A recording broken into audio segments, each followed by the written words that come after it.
Live. I'm Dr. Brian Ott from Ott Family Chiropractic. Today we're going to talk about where is my mojo? More specifically, we're going to talk about seasonal affective disorder, so the SAD that people get and talk about with vitamin D. But we're going to go into a deeper dive to it because it's just more than vitamin D. Because a lot of people still supplement with vitamin D and we still have an epidemic of SAD, right? Where's my mojo? Lack of energy, all that type of stuff.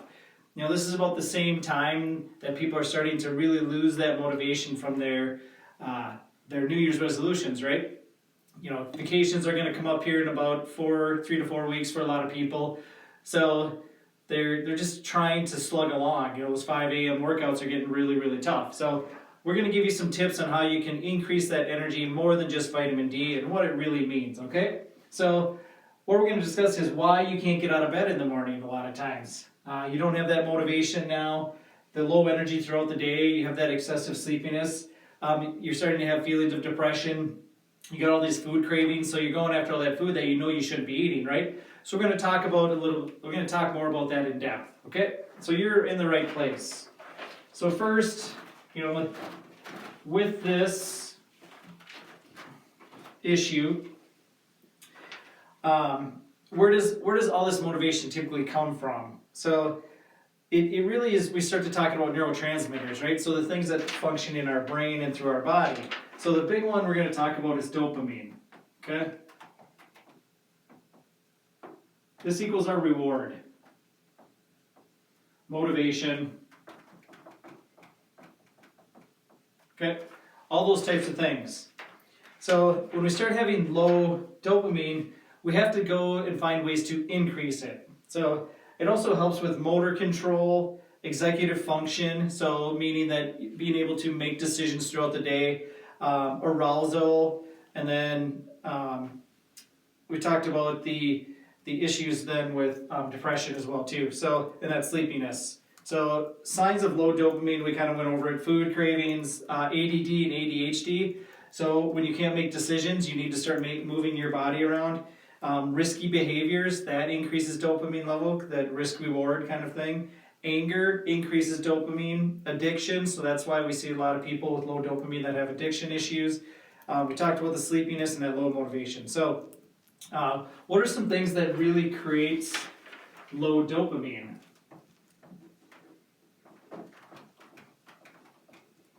Okay, so number one, chronic stress, right?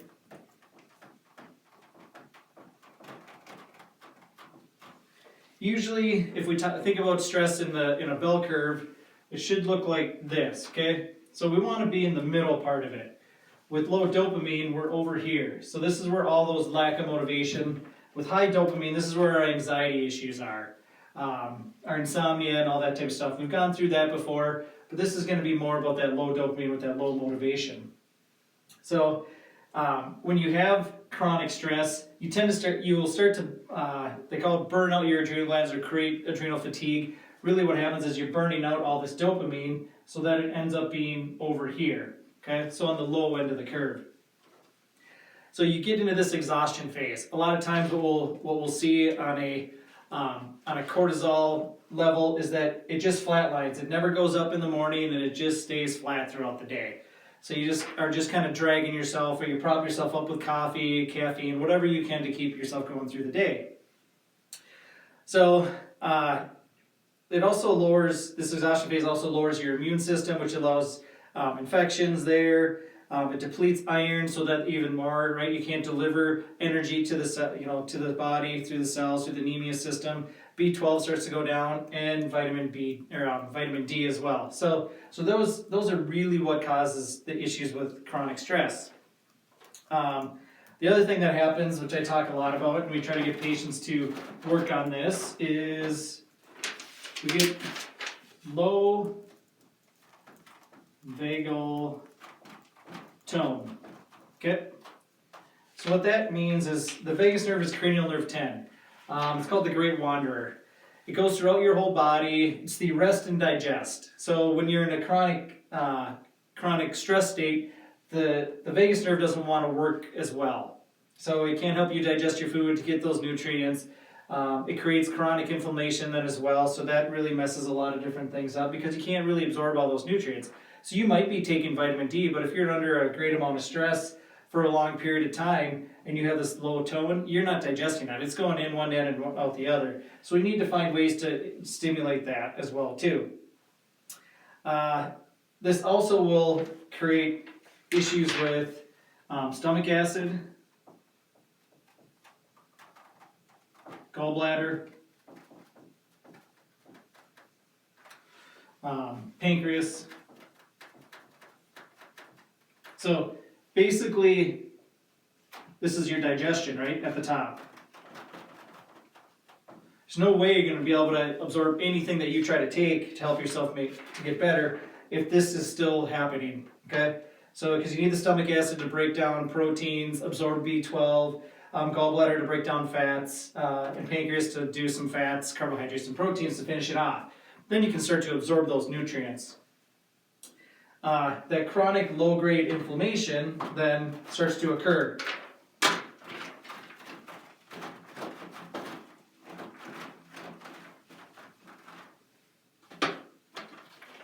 So we get low-grade inflammation. That is chronic. Okay? So think of it like a slow burning flame.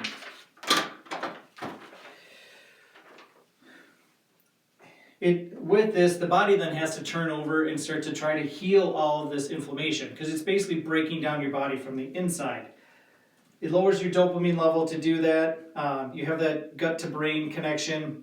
You then start to get what's called leaky gut, right? So the cells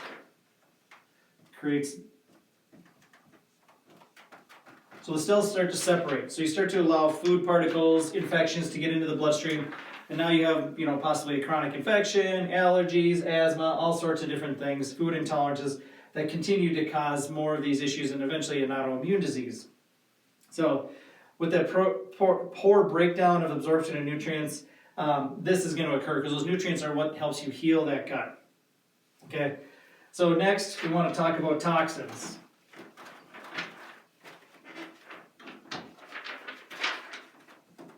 Toxins.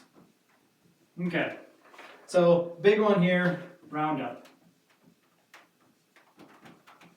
For pesticides, right? So the foods we eat create an issue in our guts. It actually blocks a pathway called the Shimataki pathway. Okay, what this does, it doesn't allow you to use, so Roundup blocks Shimataki pathway. Why is this important? It's a good question.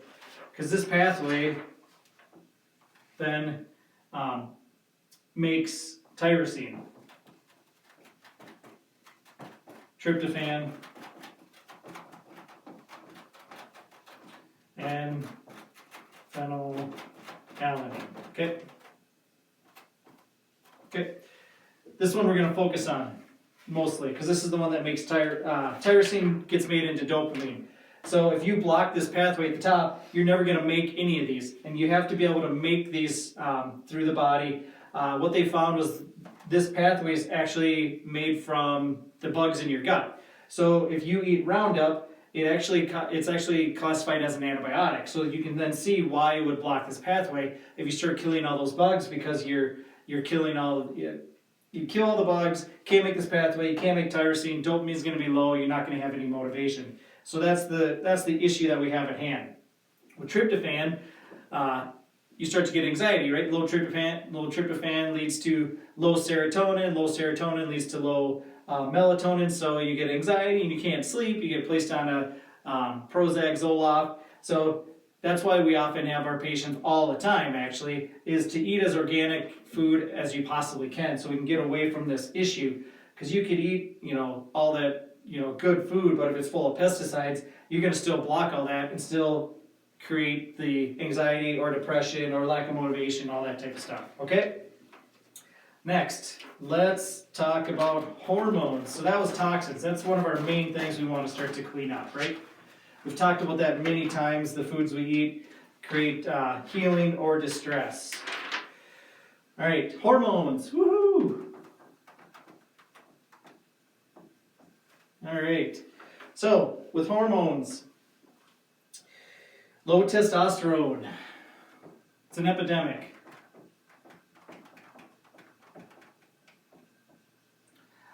Heard 1 in 3 males, 1/3 of males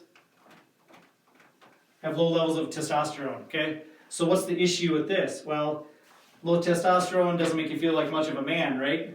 Infertility issues, aches and pains, depression, anger issues, that's all those things. And then guys really don't want to take control of their own health, so they end up being even more depressed, isolated, suicide rates for males much higher, right? So we want to address this issue. So low dopamine will actually cause this. So,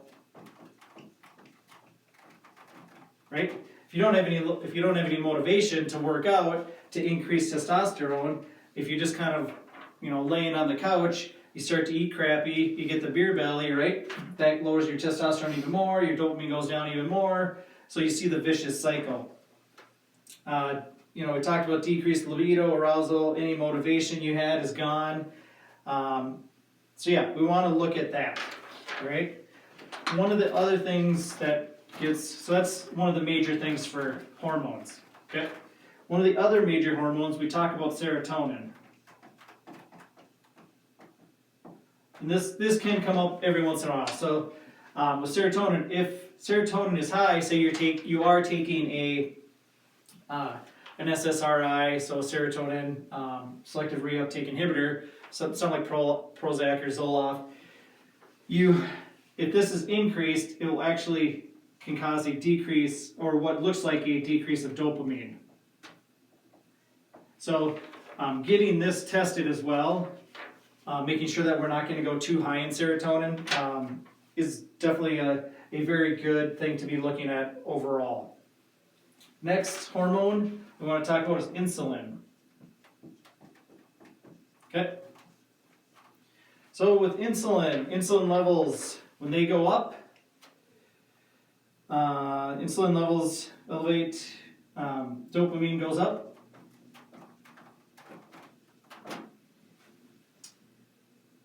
So insulin levels elevate, yes. Dopamine levels decrease. So insulin goes up, then dopamine levels goes down in type 2 diabetes. Okay? So type 2 diabetes, if we increase dopamine, often their motivation to eat better would go up, right? So what we want to look at is if we do this to help control food cravings, right? Because we talked about food cravings in the beginning, then people will have more motivation to go work out, to go eat better, those types of things, because that's often a big issue with type 2 diabetics, right? They get into this cycle, somebody gives them insulin, and they think, oh, I can just control it with even more insulin, I continue that. But then you see them go down the rabbit hole of low motivation, they start to gain more weight, things like that. And they get chronic illness because of all that inflammation that they're creating with their dietary habits. So yes, we want to increase dopamine in those people, get them motivated so that they end up wanting to do things to help better themselves. All right? Lifestyle. Woohoo! It's one of our biggest things we talk about all the time. Okay? So what does lifestyle mean? Right? So lack of movement. People talk about the 10,000 steps a day. It's not even enough anymore with the amount of people not moving. 70% of the population is overweight. We're still sitting on our butts too long, right? The modern conveniences of technology has created jobs that, you basically are on your butt for 8 hours a day. You're sitting on your powerhouse. Lack of muscle mass is huge. This leads to blood sugar imbalances, right?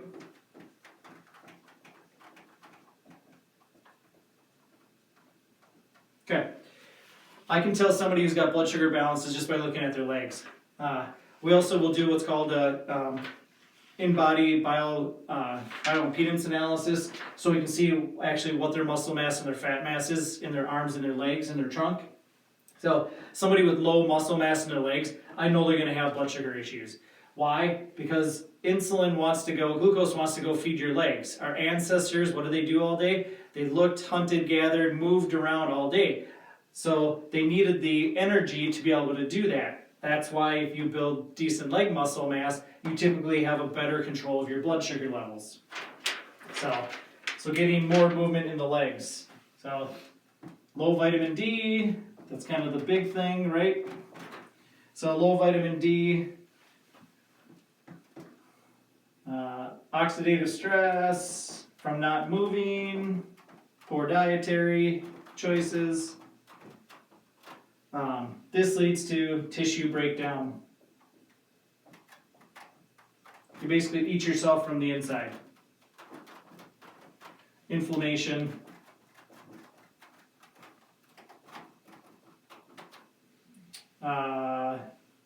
And high, poor fats. These are all the ones that get burnt. So these all lead to blocking dopamine. Okay? So if you had a bunch of oxidative stress, you're breaking down tissues, you got chronic inflammation, you're eating poor fats, so you're eating all like canola oils, sun oils, safflower oils, corn oils. That's going to block that dopamine. You're going to feel like crap again, right? Low motivation. You're going to look to eat carbs to get that quick fix, that reward, because sugar is the most addictive substance on the planet. So we want to get that. Okay, so we have our things that create this low dopamine issue, okay? So what are we going to do about it, right? So what do we do? That's what everybody wants to know. What do we do? Okay, number one, how do we increase it? Okay. First, what are you taking right now?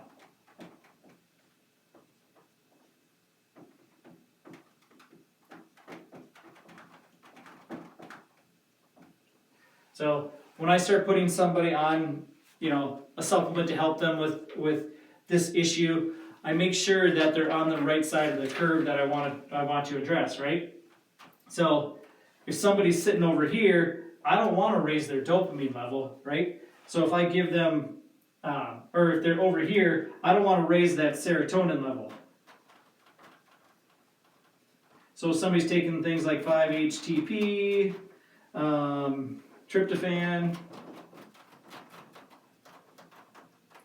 these two things will help drive this that way even more. So I'm doing them a disservice because remember, high serotonin will lead to low dopamine. Other things, melatonin, right? We don't want to give somebody melatonin if they're already sleepy. That doesn't make any sense, right? Because melatonin is there to help you, sleep and detoxify your brain. Other things we want to work with, sometimes L-theanine isn't so good. So those are some of the ones that I often look at like, we don't want to do that. We want to treat the person at where they're at. So they may have been at this point in their life, but because of the chronic stress, they've now driven themselves over to this side, so we need to pump them up. Those are the people that are in the exhaustion phase. Okay, so the tools you need to actually do the increase, okay? So increase dopamine. Okay, need to move more. Okay, movement, exercise increases dopamine in the brain. So the more we can move, the more we can increase that dopamine. So exercise, and whatever exercise you like, I don't really care. It's just you want to enjoy it, and so you can get that boost there. You want to eat every 2 hours at first, okay? If you got low motivation, sleepy, all this type of stuff, you want to start to eat food every couple hours so that dopamine level stays even. It also will help you, it'll help you also control that blood sugar level so you're not doing this with the blood sugar.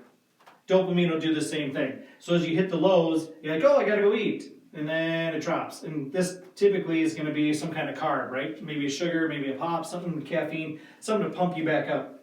So we wanna be more even throughout the day. So if we get every couple hours there, eventually as you start to build that dopamine level up, you'll be able to go longer than 2 hours. So that's a good thing to do. We need to detox. Detox toxins. Okay? So getting rid of toxins, especially things in the gut, through the liver. 25% is done through your gut, 75% is through your liver. So we're going to actually talk about detoxification in March, so stay tuned for that one as well, and make sure you watch that. So detoxing, super important. Any of the harmful toxins, estrogen being a huge one.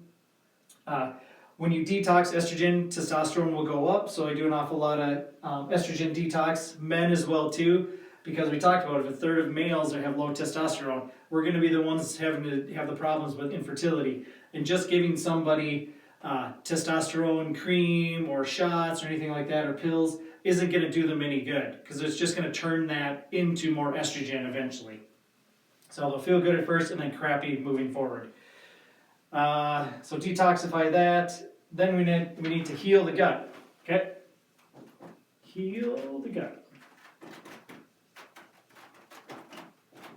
All disease starts there. So if you were eating foods that were killing the gut bugs and you couldn't make enough tyrosine in your body to make enough dopamine, you can see why we'd want to do that if you got that leaky gut. So we need to remove anything that's really causing a lot of the issues. So removing infections, toxins, removing stress, right? So we need to do that.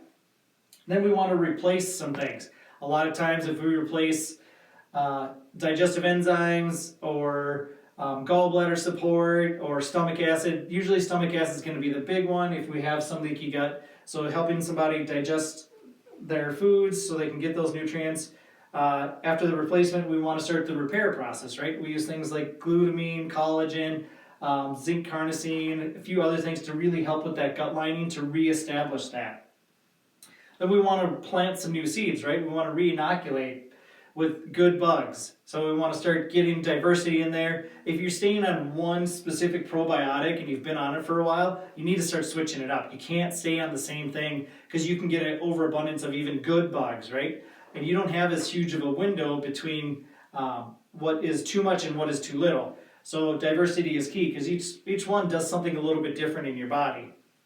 Next, we want to reintroduce any foods that may have been causing us issues, right? For the long-term things, we definitely want to try to stay away from gluten. You need to do that. It's glue. It creates a leaky gut issues. It ruins your thyroid. Is crappy for your digestion. Gluten actually means glue, so it actually sticks to your intestinal tract. And you don't have to have celiac disease, right? Those people know they have an issue. It's the people that have the gluten intolerance that's really the big issue. Sugar, another big issue, so we want to be making sure that we're not eating tons of sugar. Most people drink their sugar, so if you can start eliminating pops, things in your coffee, stuff like that, that's going to be super important. And then dairy is another big one, right? We're not cows, so a lot of people don't tolerate dairy, so we want to be really mindful of that. Next, we just want to retain, so we want to feel good for the long run, right? So all those dietary habits that you've changed that started making you feel good, we want to continue to do that over the long term.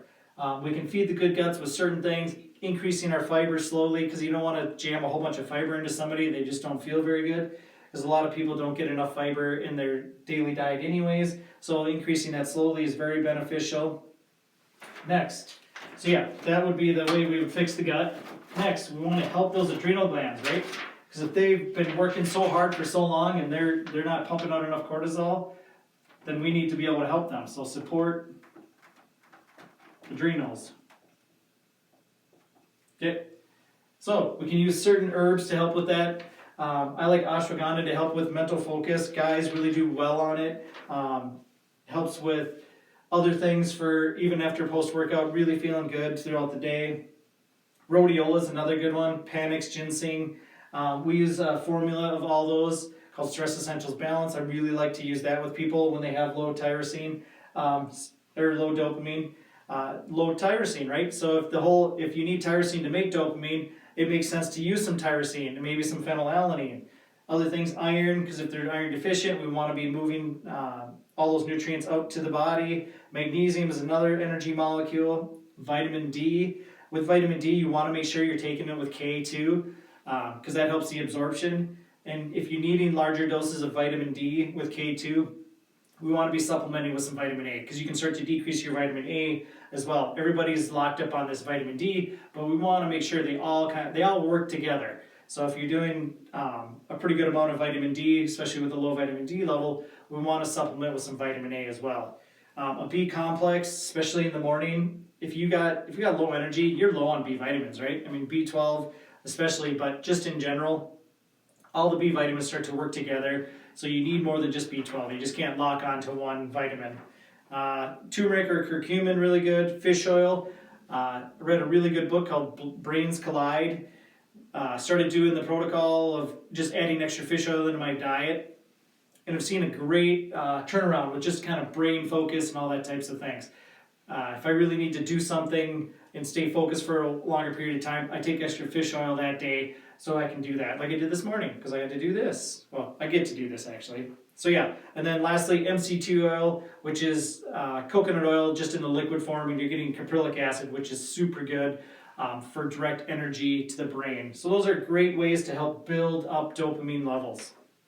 Okay, so with all this knowledge that you have now, start making little choices, right? So let's start eliminating some things. Let's do the removal phase for the gut. If next month we can start doing some detox for you. We can do some support formulas for your adrenal glands. Come in, you can turn your health around. A lot of people, when they're in this stage, it's really hard to get motivated, but doing little things at a time will help you even better. So taking control of your health, not letting it get so far so it's so out of balance there, but there's always hope. Definitely give us a call. We really like to help people out as much as we possibly can. Education, guidance, that's really what it is. You guys are really the doctors when it comes to this.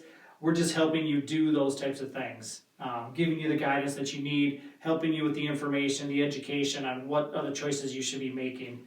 So if you're interested, definitely give our office a call. We can set up what's called a lifestyle evaluation appointment. We can get you the paperwork all filled out. It gives me a chance to look at it. We can run tests if we need to. I usually save that for later for those cases that are just really, really difficult. But yeah, once we start making a lot of different choices that are better for us and getting all that information, people do wonderful. So if you're interested in that, definitely give our office a call. So this is Dr. Brian Opp from Opp Family Chiropractic, helping you get your mojo back.